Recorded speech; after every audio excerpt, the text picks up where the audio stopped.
Hi everyone, welcome to Lentamania tutorial. My name is Anna Sachno. Today I'll show you how to make a perfectly seamless round circle. I'll also tell you about the most common mistakes that people make while crocheting and share some tips and tricks that will help you make a perfectly round circle. I used t-shirt yarn. The color is called Dusty Mint by Biscuit brand. The color is very beautiful. I also used 7mm hook, which ensures the circle is tight and keeps its shape well. You can buy the yarn, necessary tools and accessories from lentamania.ru online store. Your donations will help me develop the English version of my channel. With their help, I'll be able to translate subtitles to English and voice over more tutorials. You may also add subtitles in your language and thus contribute to the channel's development. I'd really appreciate your help. And now let's get to work. To make a sliding loop, leave a long tail. You'll need it later to join the rows. The tail should be from 50 to 70 centimeters long. So pull it out. Then take a working thread, the one that runs from the skin. Here is the skin. Let me show you. And this thread comes from the skin. So wrap it around your palm and place it to the left of the thread with the tail. Then slip the hook below the right thread, pull the left thread out. Now there's a loop on the hook. Loosen it off and take your palm away. Here's the loop. Crochet it with a working thread. Then insert the hook into the ring, pull the thread, and crochet 2 loops together. Insert the hook into the ring again, pull the thread and crochet 2 loops on the hook. Repeat these actions until you have 5 braids. The braids like this, which form during the process. As soon as you have 5 of them, the first row will be ready. This element is called single crochet. So 5 braids are in place. Let's find the tail. Here it is. Now pull it in order to tie up the first row and turn it into a circle. Pull hard, like that.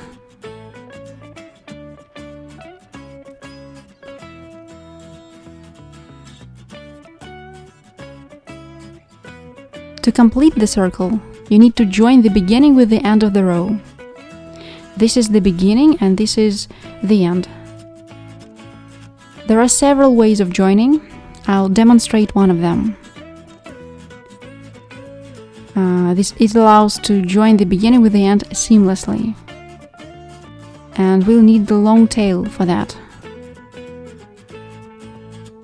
But first, you need to frog the last crochet a bit. So frog half of the single crochet up until you get 2 loops on the hook. Crochet these 2 loops using the tail. Here it is. Use it to crochet the loops on the hook. When it's done, draw the thread out of the loop, like that. Now the tail is out and this is the working thread. We're not using it right now, we're only working with the tail. Slip the hook back to front under both loops. Or in other words, under the first braid. Hook up the tail and pull it to the back side. So get it out. You can help with your hands, the tail is rather long. Alright, here is our circle. This is the first stitch, this is the last.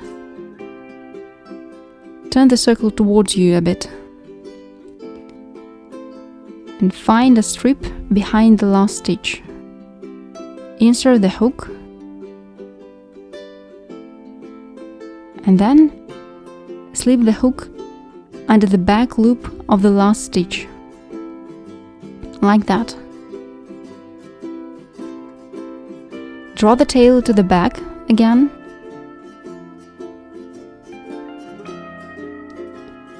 By doing this, we've made a stitch that looks like another link in this chain, like another braid. And the row is joined seamlessly. At this point, we don't need the tail anymore. You can put it aside and use it later. We'll use it again to do the joining of the second row. For now, we need the working thread that comes from the skin. Starting from the second row, we're going to create a so-called tick pattern. For that, you need to insert the hook right into the center of a tick. These elements are called ticks. They are difficult to spot in the first row, but if you take a good look, you'll notice that each single crochet looks like a tick. You need to insert the hook right into the middle of such tick. Right in the very center. Draw the thread out. Crochet a loop. Then insert the hook into the same spot again, into the same tick. Draw the loop again. And crochet 2 loops together to make a single crochet. We're going to make 2 single crochets out of each stitch of the second row. Find the next tick, here it is. Insert the hook in the center. It might be challenging to understand where the center is, but I'll give you a close-up look once we're in the third row. The ticks are very close to each other, and that's why it's difficult to see them when I'm inserting the hook too. You may go on to the moment in this video when I'm making the third row to better understand of what you need to do. So crochet 2 loops together again. Insert the hook into the same tick and draw the thread out to crochet 2 loops together. Do the same in every tick of the row. Insert the hook into the center of a tick. Make a single crochet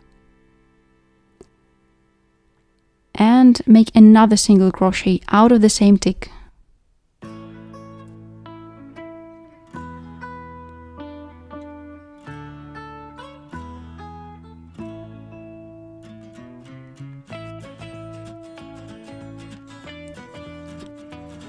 The second row is ready.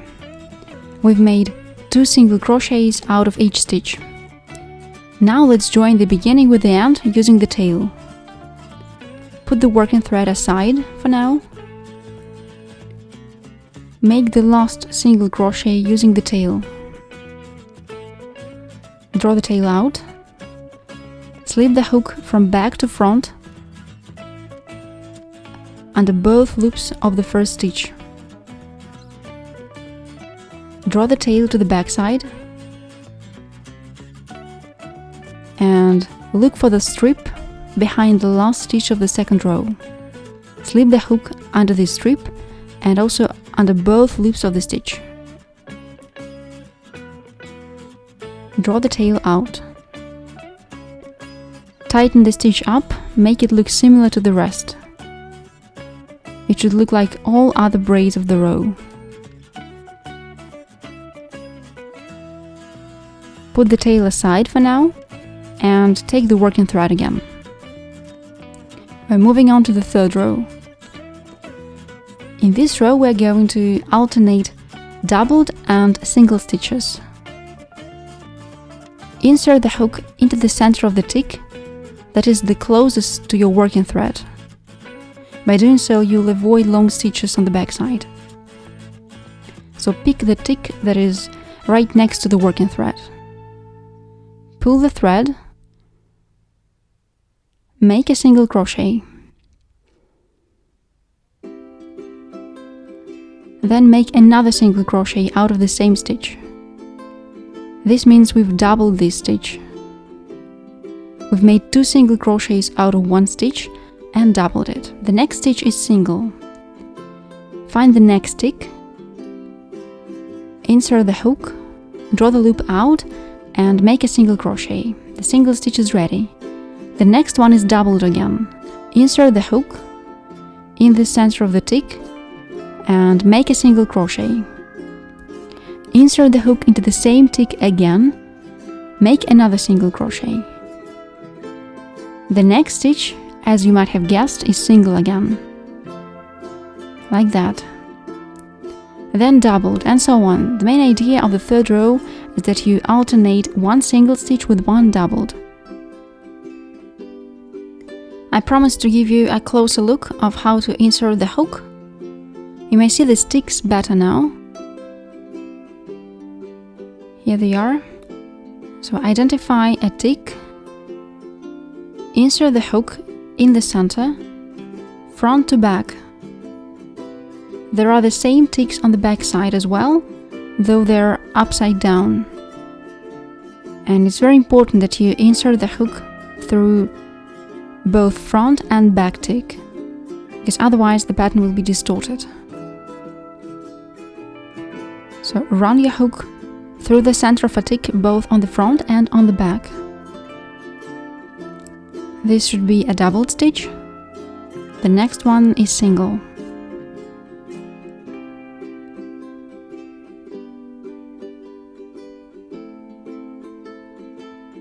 The last crochet of the row is ready.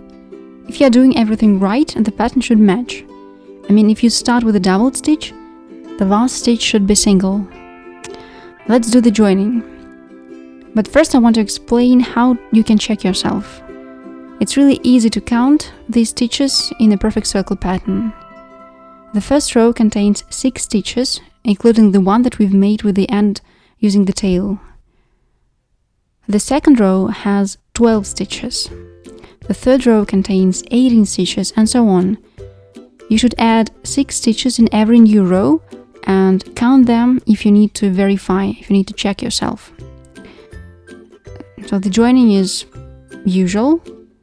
Frog the last element a bit and finish it using the tail.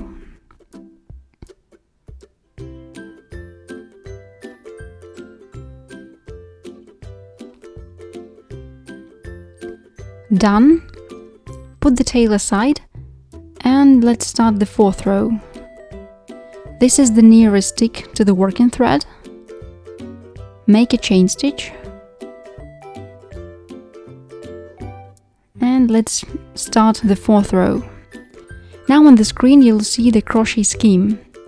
If you can read it, you probably don't need to watch this tutorial till the very end.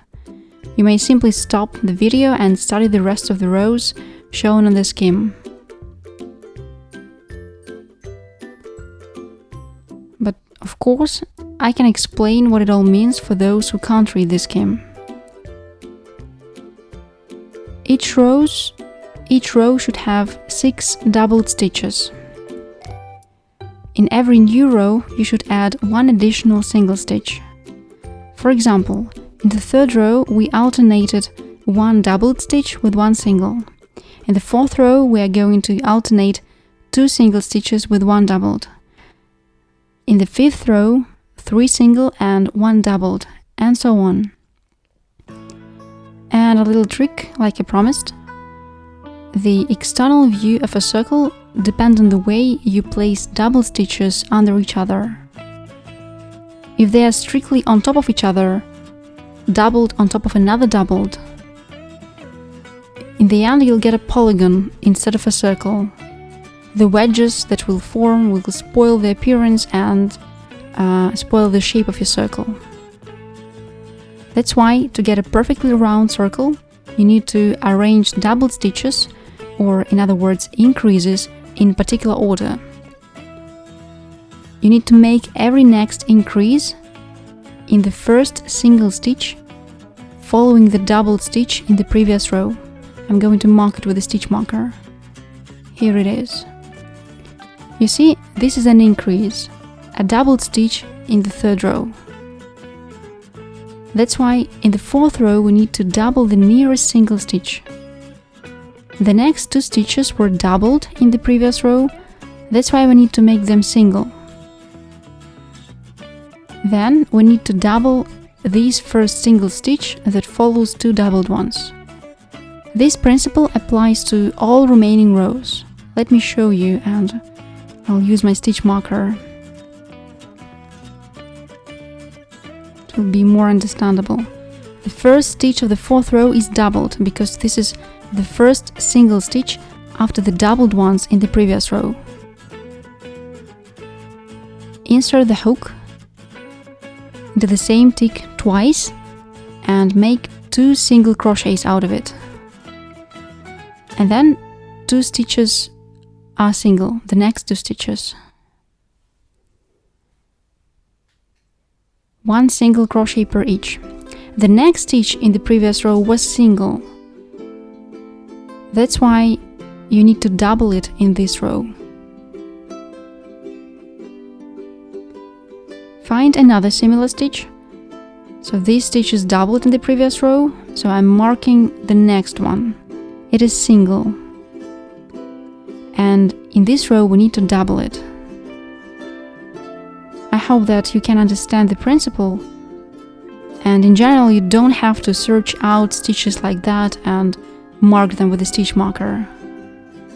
You may simply spot the first stitch that needs to be doubled, and then you may just count out the right number of single stitches between the doubled ones.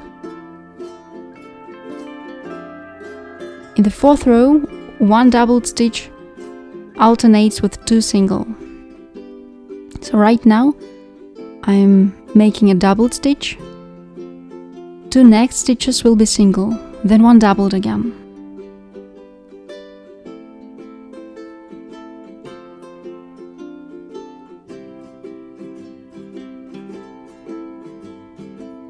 If you are doing it right and counting carefully, the layout of doubled stitches will be correct. You see, doubled stitch is right on top of single. So finish the row following the same principle. And now it's almost ready. Let's check if the pattern is correct. If the first stitch was doubled, the last 2 stitches of the row should be single.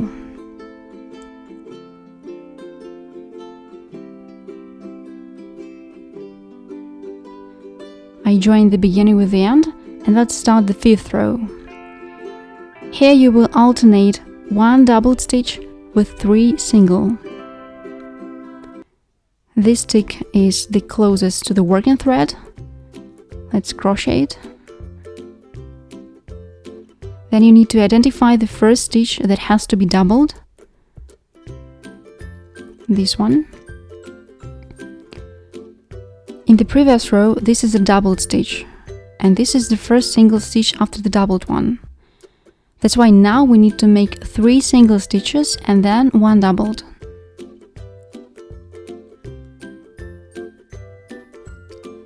This means we'll need to end with a doubled stitch. In this case, the pattern will be correct. If you stick to this principle, your circle will be perfectly round with no edges or angles. And I also want to share another life hack for creating the tick pattern. I always try to lay the thread on my finger face down, with the seam up. In this case, when you pull the thread out, the tick will be face front. If you pay attention to this nuance and lay the thread face down each time, all your ticks will be face front. Due to this nuance, the pattern will look neat and almost perfect. And another life hack. I'm going to make 6 rows because I figured that this is enough for a basket I want to make. But if you need a bigger circle consisting of more than 10 rows, I'd recommend making 10th or 11th row without double stitches at all. At some point, when the circle is already rather large, it will become wavy. These waves will start to form along the edge. Your circle is becoming more flared and it's not flat anymore. This will mean that you are making too many increases.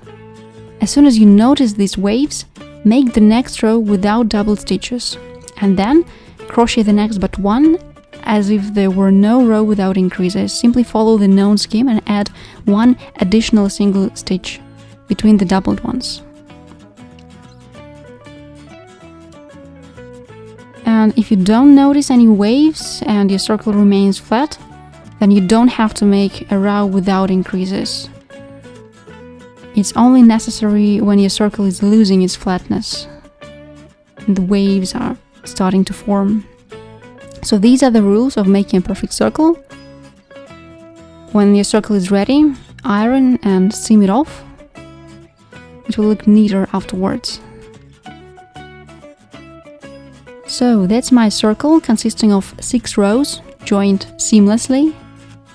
The back side. Some small stitches on the back, but everything is perfect and seamless on the front. You can order the yarn, accessories and crocheting tools from our online store lentamania.ru. And also your donations will help me develop the English version of my channel. With their help, I'll be able to translate subtitles to English and voice over more tutorials. You may also add subtitles in your language and thus contribute to the channel's development. I'd really appreciate your help. Please subscribe to my channel and get notified about new crocheting tutorials. Thank you and bye-bye.